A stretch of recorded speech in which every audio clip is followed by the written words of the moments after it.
সম্পদে দেশৰ অৰ্থনৈতিক ভেটি টনকিয়াল কৰে।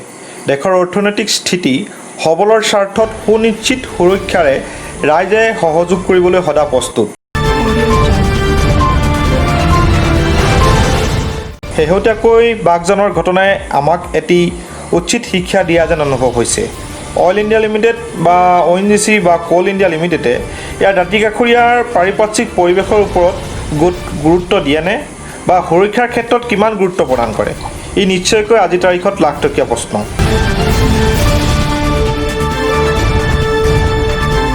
বাগজানৰ পূৰ্বৰ পৰিৱেশ ঘূৰি আহিবলৈ কিমান সময় লাগিব, ইয়াৰ উত্তৰ কাৰোৰে ওচৰত নাই। আজি ভয়ংকৰ পৰিৱেশৰ পিছত ইয়াৰ প্ৰাদুৰ্ভাৱৰ ফলশ্ৰুতিত বিভিন্ন ধৰণৰ ৰোগৰ সৃষ্টিয়ে আৰু এক বিপদৰ বাবে আমি ৰৈ আছোঁ।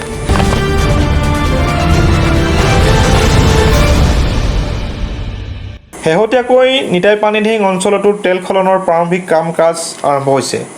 তেল খননৰ ক্ষেত্ৰসমূহৰ দাঁতিকাষৰীয়া ৰাইজৰ সুৰক্ষা সুনিশ্চিত নকৰা পৰ্যন্ত বিভিন্ন দল সংগঠনে এক ভূমিকা গ্ৰহণ কৰা অতীৱ প্ৰয়োজন বুলি অনুভৱ কৰিছে পানীঢিং পেজে।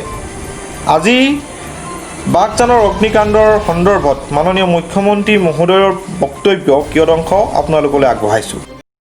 বাগজানৰ বিস্ফোৰণ সন্দৰ্ভত ইতিমধ্যে অসম চৰকাৰৰ তৰফৰ পৰা স্থানীয় ৰাইজক নিৰাপত্তা নিশ্চিত কৰিবৰ বাবে যাৱতীয় পদক্ষেপ গ্ৰহণ কৰা হৈছে। জিলা প্ৰশাসনকো এই ক্ষেত্ৰত নিৰ্দেশ দিয়া হৈছে আৰু ৰাজ্যৰ মুখ্য সচিব, চিফ ছেক্ৰেটাৰী, DGPকো এই ক্ষেত্ৰত তৎপৰতাৰে পদক্ষেপ ল'বলৈ নিৰ্দেশ দিয়া হৈছে আৰু যিটো স্থানত বিস্ফোৰণ হৈছে সেই চৌদিশে যাতে স্থানীয় ৰাইজক সম্পূৰ্ণৰূপে নিৰাপত্তা নিশ্চিত কৰিব পাৰি তাৰ বাবে জিলা প্ৰশাসন, পুলিচ, মিলিটাৰী, পাৰামিলিটাৰী ফ'ৰ্চেছ আৰু NDRF সকলো তাত উপস্থিত হৈছিল।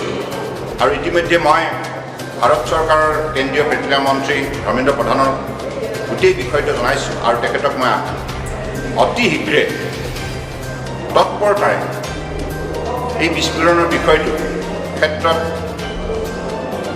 যাতে তেখেতসকলে ফলপ্ৰসূ পদক্ষেপ লয় ইয়াৰ বাবে ব্যৱস্থা ল'বলৈ আহ্বান জনাইছোঁ।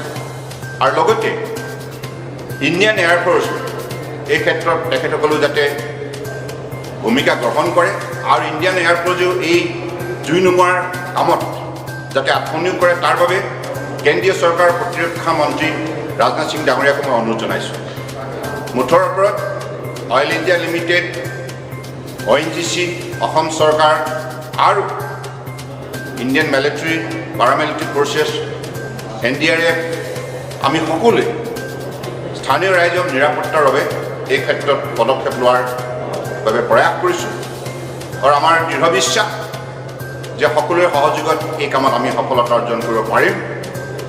আৰু মই তিনিচুকীয়াবাসী ৰাইজক আহ্বান জনাইছোঁ, আতংকিত নহ'ব।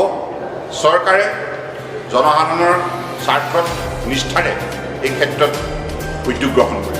ইতিমধ্যেই পেট্ৰলিয়াম মন্ত্ৰালয়ৰ তৰফৰ পৰা যি বিদেশৰ পৰা বিশেষজ্ঞ আনিছিল সকলোৱে তেখেতসকলে এই কামত আত্মনিয়োগ কৰিছিল। কিন্তু এই বিস্ফোৰণটো আজি পুৱাৰ ভাগত হোৱাৰ বাবে আজি এটা পৰিস্থিতিটো এটা জটিল অৱস্থালৈ গৈছে। যাই কি নহওক এই মুহূৰ্তত আমি ৰাইজক নিৰাপত্তা দিবই লাগিব আৰু ইয়াৰ বাবে যিমানখিনি যাৱতীয় ব্যৱস্থা গ্ৰহণ কৰাৰ দৰকাৰ আছে অসম চৰকাৰ আৰু কেন্দ্ৰীয় চৰকাৰে দুয়োখন চৰকাৰে দৃঢ়তাৰে এই কামত আত্মনিয়োগ কৰিছে আৰু আমি আপোনালোকৰ সহযোগিতা